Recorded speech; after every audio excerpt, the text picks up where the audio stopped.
Hello दोस्तों, स्वागत है आप सभी का आज की क्लास में। ये आपका प्रैक्टिस सेट नंबर 13 है जो कि आपका यूपी कांस्टेबल के लिए है। इससे पहले जो प्रैक्टिस सेट थे वो आपके अपलोड किए जा चुके हैं, उम्मीद है आपने देखे होंगे। तो चलिए बिना किसी देरी के शुरू करते हैं आज का प्रैक्टिस सेट नंबर 13। देखते हैं पहला क्वेश्चन।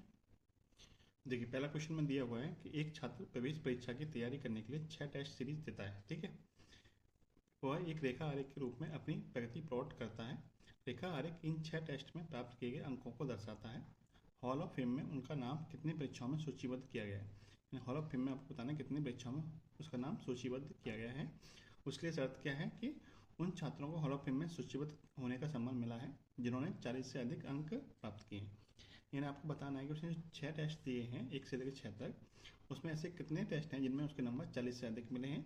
40 से अधिक नंबर होने की वजह से ही उसे हॉल ऑफ फेम में उसे नाम उसका मिलेगा, हॉल ऑफ फेम में उसका नाम शामिल होगा। तो 40 से अधिक कितने टेस्टों में मिला है उसका, एक तो यहाँ मिला है 40 से अधिक 45 और एक आपको यहाँ मिला है 48। यानी ऐसे 2 टेस्ट हैं जिसमें उसके 40 से अधिक नंबर आए हैं, जिसकी वजह से हॉल ऑफ फेम में उसे नाम मिलेगा।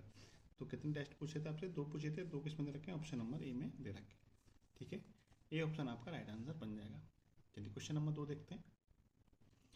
देखिए, क्वेश्चन में दिया है एक्स वाई तथा जेड अभाज्य संख्या है और इनका योग दे रखा है आपको 38।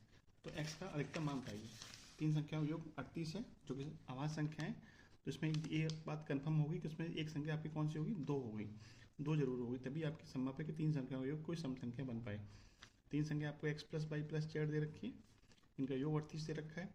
एक्स का आपको मैक्सिमम मान चाहिए, तो एक्स का मैक्सिमम मान होने के लिए इन दोनों का मान न्यूनतम होना चाहिए, तभी एक्स का अधिकतम मान होगा। तो जिसमें से मान लेते हैं जेड आपकी क्या है, 2 है। 2 क्यों होगी, वाई और जेड में से एक संख्या आपकी 2 होगी ही होगी, क्योंकि 3 संख्याओं का योग कभी भी सम संख्या तभी हो सकता है जब इसमें से एक संख्या आपकी क्या हो, 2 हो। 3 अभाज्य संख्याओं का योग तभी सम संख्या के बराबर बैठेगा जब उनमें से एक संख्या क्या होगी, 2 होगी। तो एक्स और बाई, एक्स का हमें मैक्सिमम मान चाहिए तो बाई और जेड का हमें न्यूनतम मान रखना पड़ेगा। न्यूनतम मान में से जेड का मान मान लेते कितना है, जेड और बाई में से कोई एक संख्या हमने मान ली तो कितनी है, 2 है। तो इसका मतलब एक्स प्लस बाई का योग कितना बचेगा, तो एक्स प्लस बाई का योग बचेगा आपका 38 माइनस के 2 यानी कि 36। ठीक है, अब हमें एक्स का अधिकतम मान लेना है जो कि आपकी अभाज्य संख्या होनी चाहिए। तो 36 के आसपास सबसे अधिकतम अभाज्य संख्या कौन सी होती है, तो 36 के पास में अधिकतम अभाज्य संख्या होती है आपकी 31। कितनी होती है, 31 होती है। उसके बाद में तो कोई होती नहीं 36 के, 36 से कम होनी चाहिए। तो देखो 33 भी नहीं होती, 35 भी नहीं होती है। तो बाई की वैल्यू कितनी बची आपकी, 5। ठीक है, तो एक्स का अधिकतम मान चाहिए था आपको, कितना हो जाएगा, 31 हो जाएगा। ठीक है, ये आप आराम से तभी निकाल सकते हैं जब आपको ये वाला कॉन्सेप्ट पता होगा तब। क्लियर है। चलिए क्वेश्चन नंबर तीसरा देखिए। अंडर रूट में 5 प्लस 2 रूट 6 दे रखा है, इसका मान बताइए। तो देखिए, एक तो इसका बेसिक तरीका होता है, इसका शॉर्ट तरीका भी होता है। शॉर्ट तरीका क्या होगा, तो देखिए इस तरह सवालों का शॉर्ट तरीका कैसे निकालते हैं। तो देखिए यहाँ पे बीच में प्लस दे रखा है तो आपको प्लस वाला ही आपका आंसर होगा, तो इसका मतलब डी ऑप्शन आपका नहीं होगा। दूसरा, जो भी इसके फैक्टर होंगे उन दोनों का योग किसके बराबर होना चाहिए, 5 के बराबर होना चाहिए। उन दोनों का योग 5 के बराबर होना चाहिए। तो देखिए किसका योग 5 के बराबर बैठ रहा है, 2 और 3 5 बैठ रहा है, 5 और 6 5 नहीं बैठ रहा है, 2 और 6 5 नहीं बैठ रहा है। एक ही ऑप्शन ऐसा है जो कि इनका योग 5 बैठ रहा है। इसका नॉर्मल तरीका क्या है वो भी देख लीजिए। जैसे आपको क्वेश्चन में दिया हुआ है 5 प्लस 2 रूट 6, इसको आपको फैक्टर करने हैं तो इसको आप ले सकते हो 5 प्लस 2 अंडरूट 6 को ले सकते हो अंडरूट में 2 गुणा अंडरूट में 3। ठीक है, क्लियर है। और इसको आगे क्या ले सकते हो, इसको आप आगे लिख सकते हो, या इसको ऐसे फैक्टर करने होते हैं।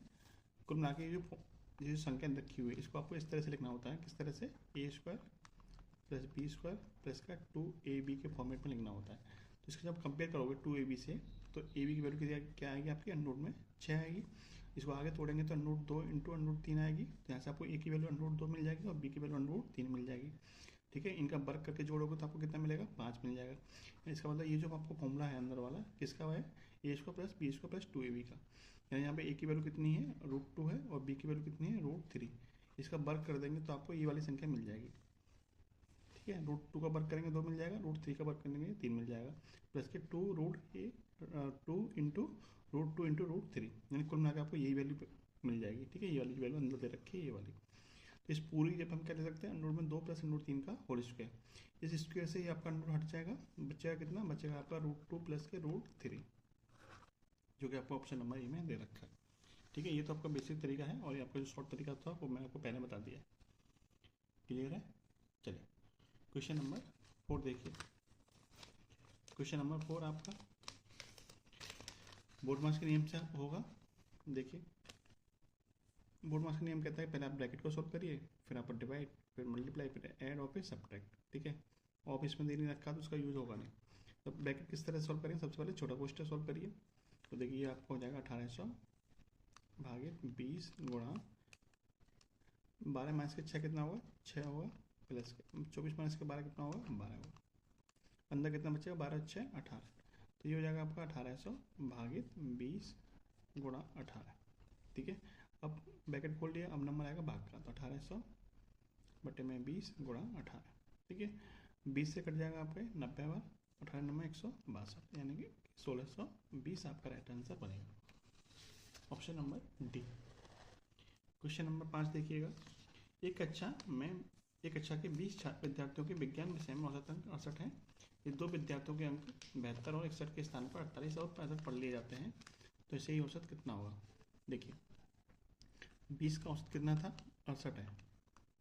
ठीक है, ये 68 कब है, जब 72 की जगह पे कितना पढ़ लिया, 48, और 61 की जगह पे कितना पढ़ लिया, 65। यानी हमें पढ़ना चाहिए था इतना, पढ़ कितना लिया, इतना पढ़ना चाहिए था, इतना पढ़ लिया हमने इतना। यानी 72 की जगह पे 48 पढ़ लिया, यानी कितनी कमी होगी, तो आप कहेंगे 24 हमने कम पढ़ लिया। 72 माइनस 48 यानी 24 हमने कम पढ़ लिया।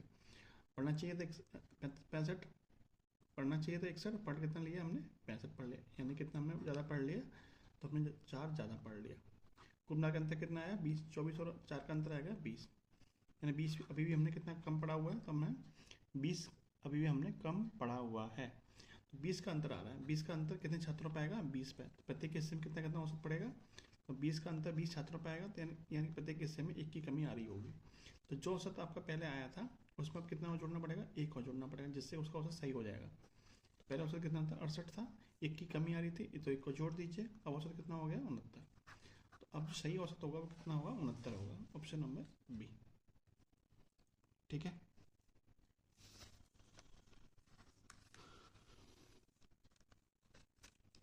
चलिए क्वेश्चन नंबर 11 में देखिए। 11 संख्या का औसत 35 है। अच्छा, पिछले वाले क्वेश्चन में थोड़ा गलत बता दिया गया।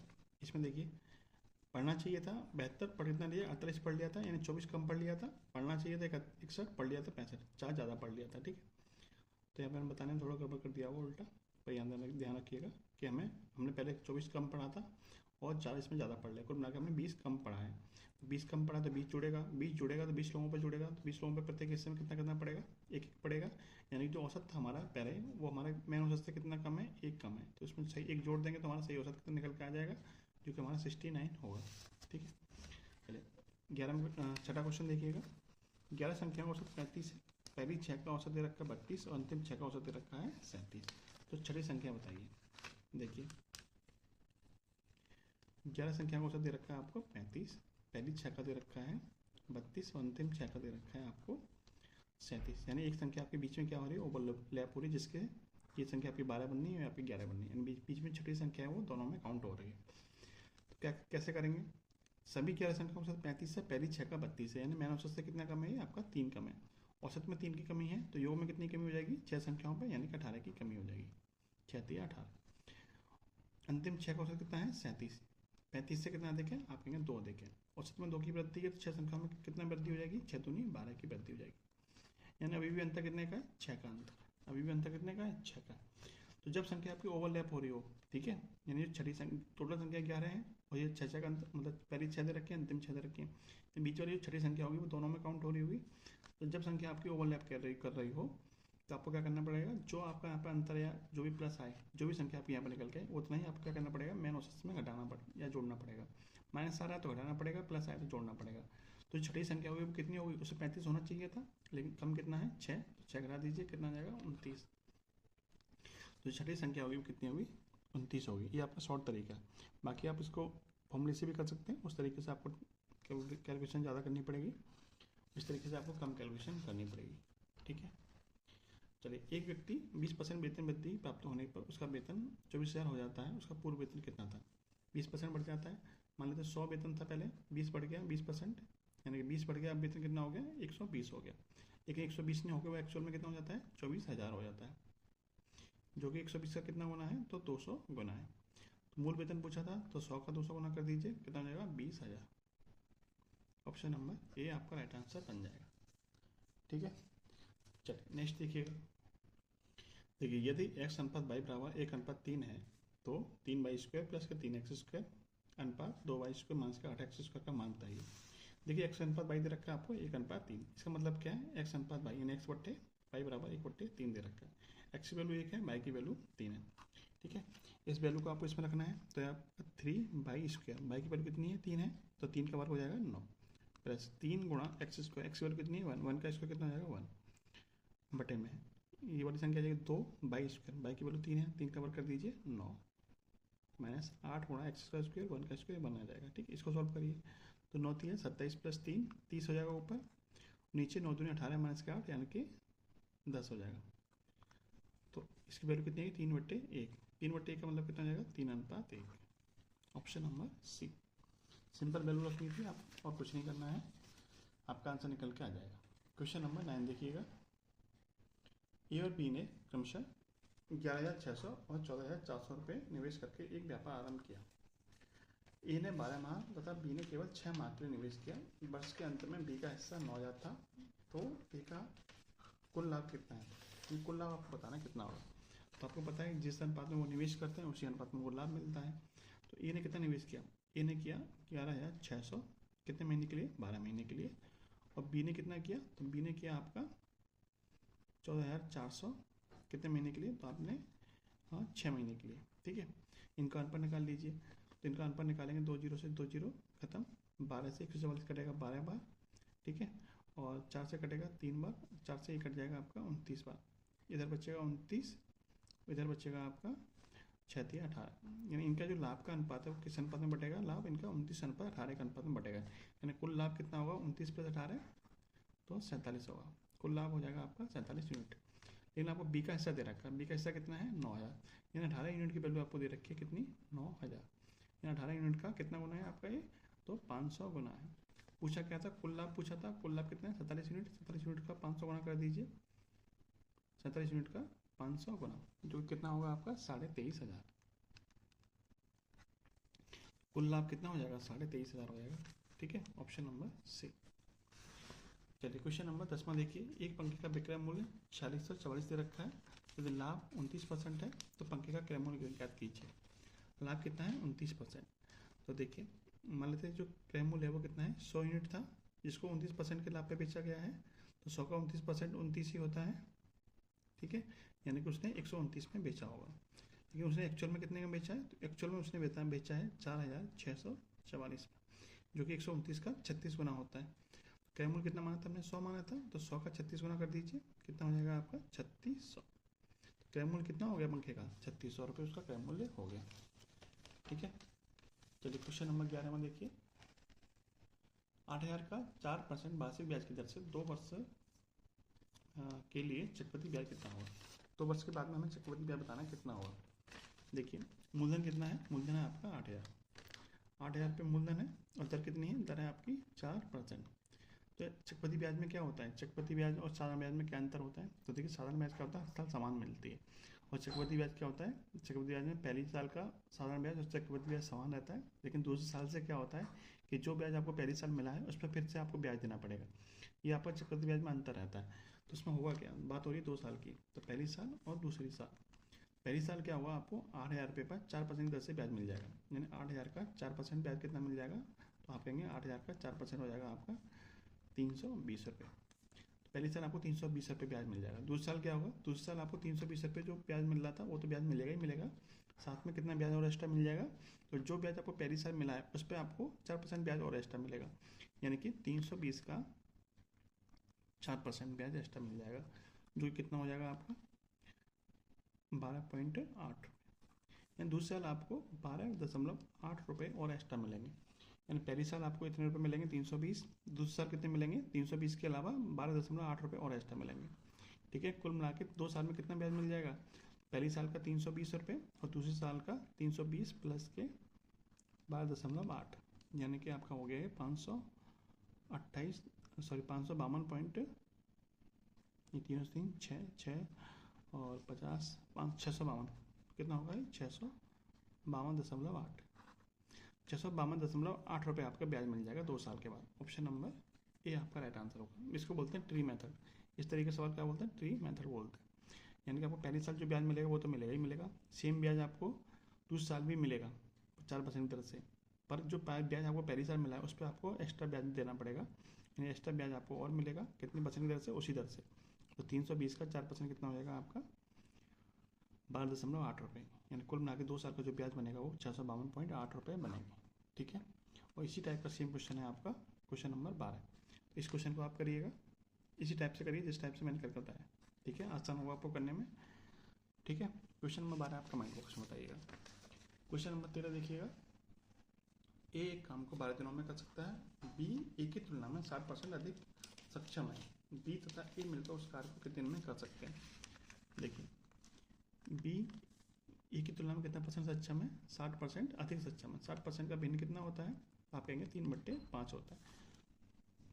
ए और बी की क्षमता की बात हो रही है, ए और बी की एफिशिएंसी यानी क्षमता की बात होती है। आपको पता है एफिशिएंसी और टाइम दोनों में क्या अनुपात होता है, तो इनमें विपरीत संबंध होता है, इनका जो अनुपात होता है एक दूसरे के अपोजिट होता है। तो देखिए, ये कह रहा है कि बी ए की तुलना में 60% अधिक सक्षम है, यानी बी एक से अधिक सक्षम है, यानी यदि बी की क्षमता 5 है तो यदि ए की क्षमता 5 है तो बी कितना अधिक होगा, 3 अधिक होगा। ए की क्षमता 5 है तो बी की क्षमता कितनी होगी, 3 अधिक, यानी कि 8 यूनिट उसकी क्षमता होगी। ठीक है, अब इनके द्वारा लिए गए टाइम का रेशियो कितना बन जाएगा, 8:5 बन जाएगा। इनकी क्षमता का अनुपात 5:8 है तो टाइम का रेशियो 8:5 बन जाएगा। अब एक कार्य को कितने दिन में खत्म कर सकता है, 12 दिन में, और एक दिन में कितना काम कर रहा है, 5 यूनिट काम कर रहा है। तो टोटल काम कितना हो जाएगा, कुल काम हो जाएगा आपका एक दिन का काम कितना है 5, और पूरा काम कितने दिन खत्म करता है 12 दिन में। तो कुल मिला कितना काम करता होगा, 60 यूनिट काम करता होगा। इन टोटल जो काम है वो कितना है, 60 यूनिट काम है। इस काम को कौन करेंगे, दोनों लोग मिलकर करेंगे, और दोनों लोग मिलकर एक दिन में कितना काम करते हैं, उनकी क्षमता के बराबर, यानी 5 + 8 यानी कि 13 यूनिट काम करते हैं एक दिन में। तो कितना समय लग जाएगा पूरा काम खत्म करने में। कुल काम कितना था, 60 यूनिट था, और दोनों का एक दिन का काम कितना है, 13 यूनिट है। 60/13, ऑप्शन नंबर डी आपका राइट आंसर बनेगा। ठीक है, चलिए क्वेश्चन नंबर 14 में बताइए। देखिए, एक धावक एक बिंदु से 6 बजे 8 किलोमीटर प्रति घंटे गति से दौड़ता है, और दूसरा धावक उसी बिंदु से 8:30 बजे एक समान दिशा में 10 किलोमीटर प्रति घंटे गति से दौड़ना प्रारंभ करता है। तो दिन के किस समय, यानी कि शाम के टाइम में पूछा है कि दूसरा धावक पहले धावक से आगे निकल जाएगा। तो देखो, ये चल रहा है सुबह के 6 बजे और ये सुबह के 8:30 बजे, यानी कि 2.5 घंटे के बाद दौड़ रहा है। तो 2.5 घंटे में इसने कितनी दूरी तय कर ली होगी पहले वाले ने। देखिए, इसको समझ लीजिए अच्छी तरह से। देखिए, एक धावक मान लीजिए ए है, ये सुबह के 6 बजे निकल देता है, और जो बी है वो सुबह के 8:30 बजे निकलता है। ये निकलता है आपका 8 किलोमीटर प्रति घंटे गति से, और ये निकलता है आपका 10 किलोमीटर प्रति घंटा की गति से। दोनों एक ही दिशा में भाग रहे हैं। ठीक है, तो जब ये 6 बजे चलता है और ये 8:30 बजे, तो इसका मतलब ये 2.5 घंटे पहले चलता है। तो 2.5 घंटे में इसने कितनी दूरी कवर कर ली होगी, 8 किलोमीटर प्रति घंटे की गति से 2.5 घंटे में कितनी दूरी तय कर लेगा, तो दूरी बराबर होता है 4 गुना समय। तो 8 किलोमीटर प्रति घंटे की गति से 2.5 घंटे में चलेगी दूरी कितनी हो जाएगी, 20 किलोमीटर। दूरी बराबर 4 गुना समय, यानी वो 20 किलोमीटर आगे निकल चुका होगा। ठीक है, जैसे ये मान लीजिए रेस है, यहाँ पे ए निकल चुका है कितना, 20 किलोमीटर आगे। ए कहाँ पहुँच गया, यहाँ पे पहुँच गया। ठीक है, अब बी यहाँ से भागना शुरू करेगा, तो बी को कितनी दूरी कवर करनी पड़ेगी, इसको पकड़ने के लिए 20 किलोमीटर जो उनके बीच की दूरी है वो कवर करनी पड़ेगी। तो बी कितनी स्पीड से भाग रहा है, 10 की स्पीड से, और ये कितनी स्पीड से भागेगा आगे, 8 की स्पीड से। तो इनकी जो रिलेटिव स्पीड बनेगी, सापेक्षिक चाल बनेगी, वो कितनी बनेगी, दोनों का अंतर। चूंकि दोनों एक ही दिशा में घूम रहे हैं, एक ही दिशा में चल रहे हैं, तो इनकी स्पीड क्या बनेगी आपकी, 20 -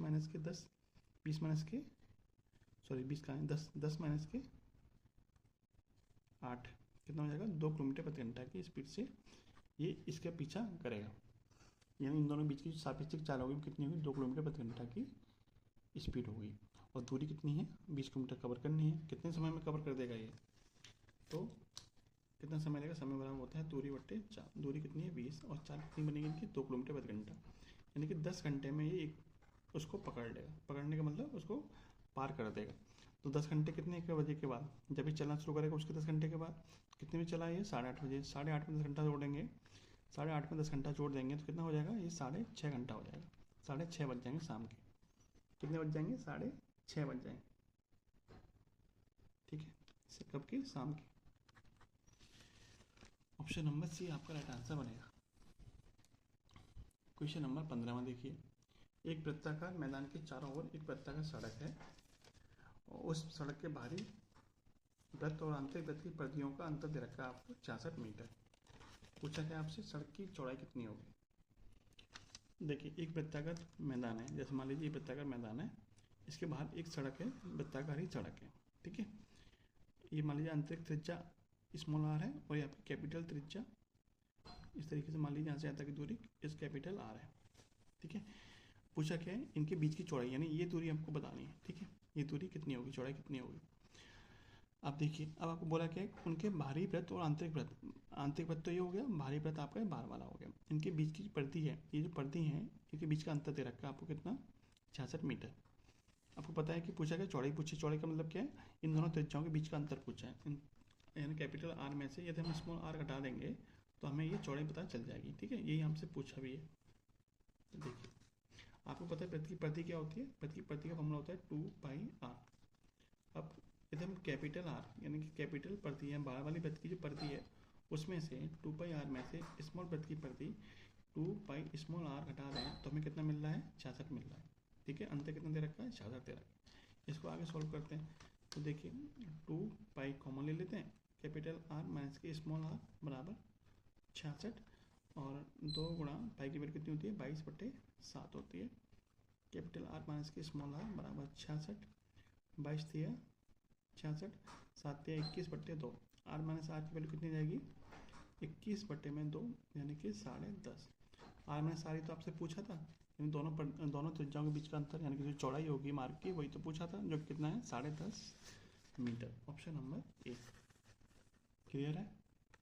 चलिए यदि घनाभ की भुजाओं की माप 8 सेंटीमीटर, 6 सेंटीमीटर और 10 सेंटीमीटर है तो घनाभ का आयतन बताइए। आपको पता है घनाभ कैसे होता है, तो घनाभ जो होता है वो 3D में होता है। 3D का मतलब लंबाई चौड़ाई और ऊंचाई होती है। और घनाभ का आयतन का फॉर्मूला क्या होता है, आयतन का फॉर्मूला होता है लंबाई गुणा चौड़ाई गुणा ऊंचाई, LBH। बस फॉर्मूले में रख दीजिए। L कितना दे रखा है आपको 8, B दे रखा है आपको 6, ऊंचाई दे रखी है आपको 10। कितना जाएगा आपका 480 centimetre cube. Option number B आपका राइट आंसर बनेगा, ठीक है। चलिए क्वेश्चन नंबर 17 में देखते हैं। क्वेश्चन में बोला है एक वस्तु का क्रय मूल्य 5500 है, उसे 9.09 के लाभ पर बेचा जाता है। यदि वस्तु को 20% छूट पर बेचा गया होता तो वस्तु का अंकित मूल्य ज्ञात कीजिए। अब देखिए आपको ये 9.09% के लाभ पर बेचा जा रहा है, तो 9.09% का जो भिन्न रूप होता है वो कितना होता है, 1/11। यानी 11 की चीज़ 1 के लाभ पर बेची जा रही है तो कितनी बेची जा रही होगी, 12 यूनिट में बेची जा रही होगी। 9.09% का जो भिन्न रूप होता है वो कितना होता है, 1/11 होता है। यानी कि जो 11 की चीज़ है वो 1 के लाभ पर बेची जा रही है तो कितनी बेची जा रही होगी, 12 यूनिट में बेची जा रही होगी। लेकिन वो एक्चुअल में 11 यूनिट की वैल्यू दे कितनी रखी है आपको, 5500। उसका क्रय मूल्य कितना दे रखा है, 5500 दे रखा है। 11 यूनिट की वैल्यू 5500 है तो 1 की वैल्यू कितनी जाएगी यहाँ से 500, तो 12 की वैल्यू कितनी जाएगी, 12 पंजे 60 यानी कि 6000। यानी वो वस्तु कितनी बेची जा रही है, तो वो 6000 में बेची जा रही है। 6000 में कब बेची जा रही है, वो 20% की छूट के बाद। 20% का भिन्न रूप कितना होता है, 1/5, यानी 5 अंकित मूल्य है तो 1 की छूट के बाद में कितनी बेची जा रही होगी, वो 4 यूनिट में बेची जा रही होगी। लेकिन 4 यूनिट की एक्चुअल वैल्यू कितनी निकल के आई थी आपकी, 6000। तो 4 की वैल्यू 6000 है, 4 यूनिट की वैल्यू 6000 है तो 5 यूनिट की वैल्यू कितनी होगी, 4 का भाग करिए इसमें कितना आएगा 1500, 1500 गुणा 5। आप उसको ऐसे लिख लीजिए 6000 बटे में 4 गुणा 5, 4 से कटेगा 1500, 1500 गुणा 5 यानी कि 7500। तो उस वस्तु का जो क्रय अंकित मूल्य कितना है, 5 यूनिट, 5 यूनिट की वैल्यू कितनी थी 7500। ऑप्शन नंबर बी ऑप्शन आपका राइट आंसर बन जाएगा, ठीक है। चलिए क्वेश्चन नंबर 18 में देखिए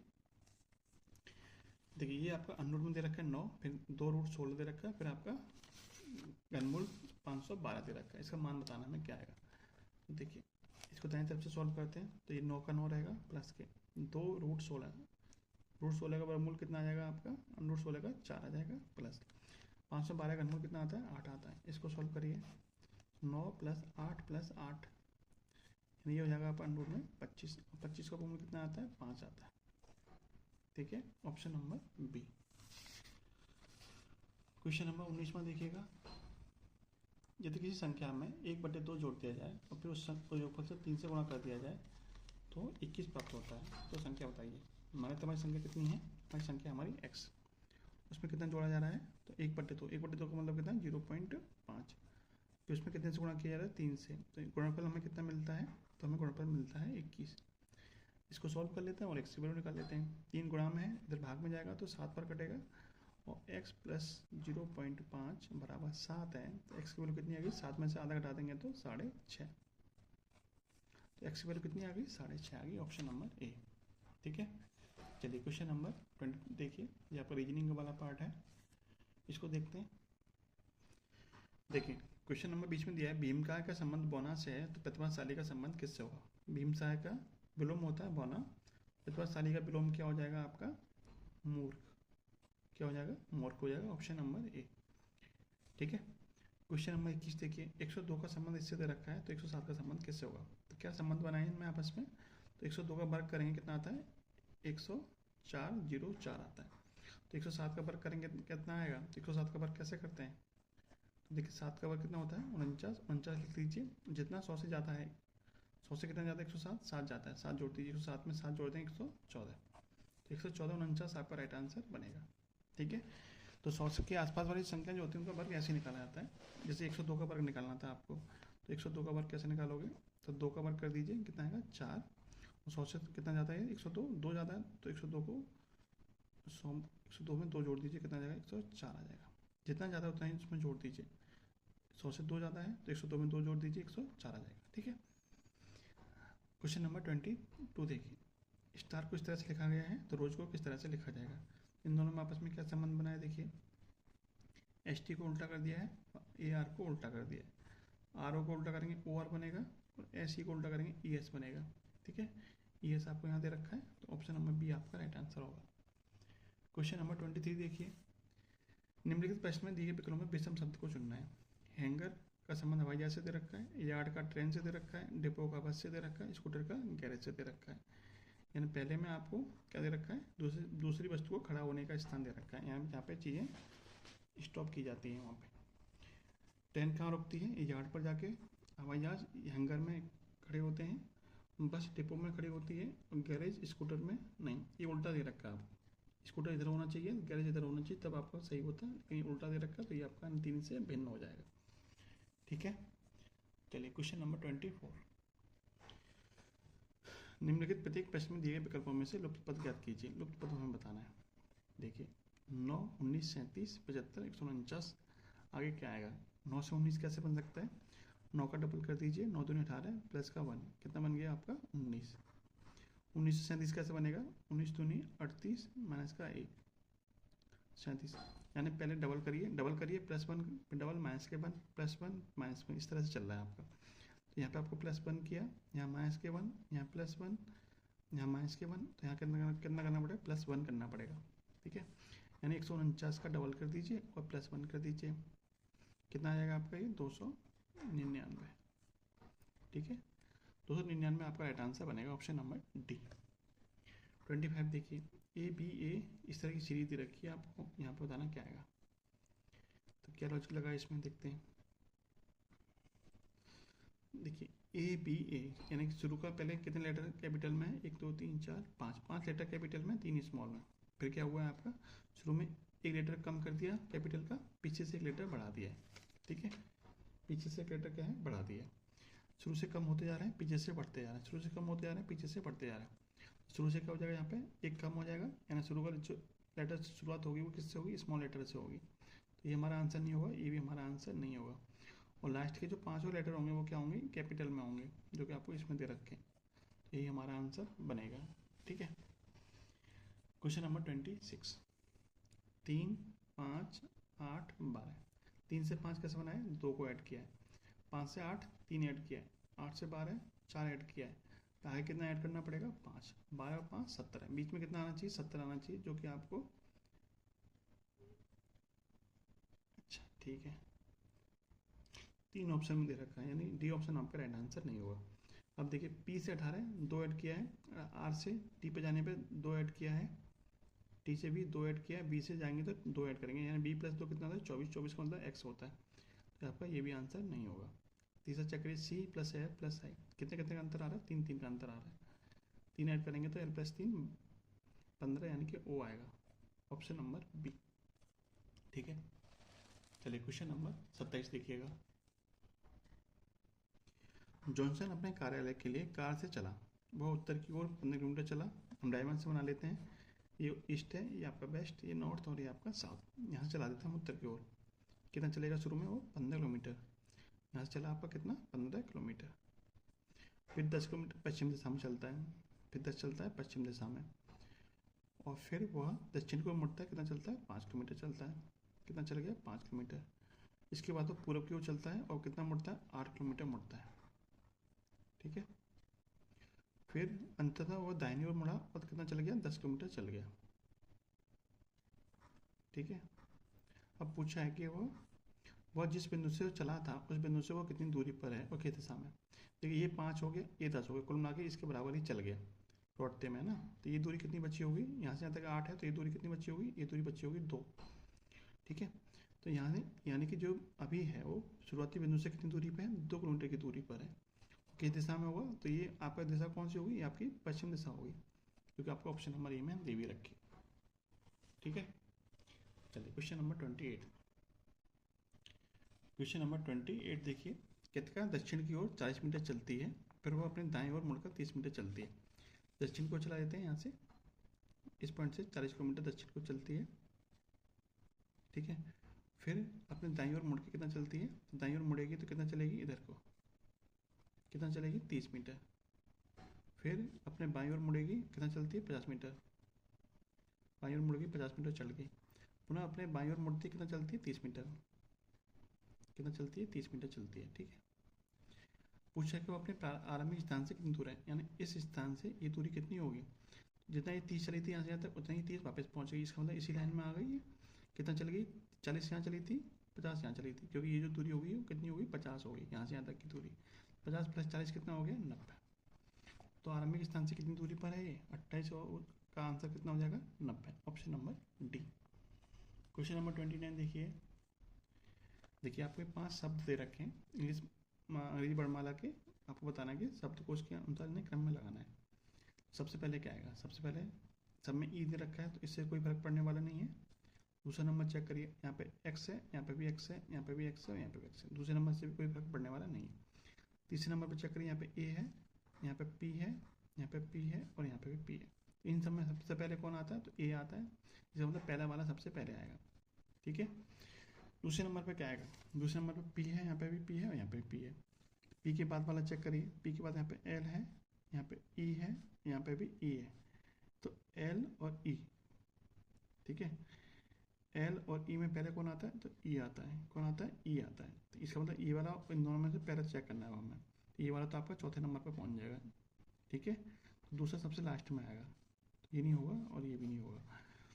अब देखिए इन दोनों में पहले चेक करिए, तो यहाँ पे ई है, यहाँ पे भी है। ई के बाद यहाँ पे एन आया है, यहाँ पे कितना आया है, यहाँ पे आपका आर आया है। एन और आर में पहले कौन आता है, तो एन और आर में पहले आता है एन। इसका मतलब तीसरा वाला उसके बाद आएगा। किसके बाद आएगा, आपका एक के बाद कितना आएगा, तीसरा आएगा। ऑप्शन नंबर डी ऑप्शन आपका राइट आंसर बनेगा। क्लियर है। क्वेश्चन नंबर 30 देखिएगा। उस विकल्प का चयन करें जिसका तीसरे संख्या से वही संबंध है जो दूसरी संख्या का पहली संख्या से। इसका संबंध इससे है, तो इसका संबंध किससे होगा। देखिए इसका संबंध किससे है। 7 से 294 कैसे बना है, तो वो देखिए इसमें जो लॉजिक लगाया गया है वो क्या है। 7 से 249 कैसे बनाए, 294 कैसे बनाए, तो 7 का क्यूब माइनस का 7 का स्क्वायर।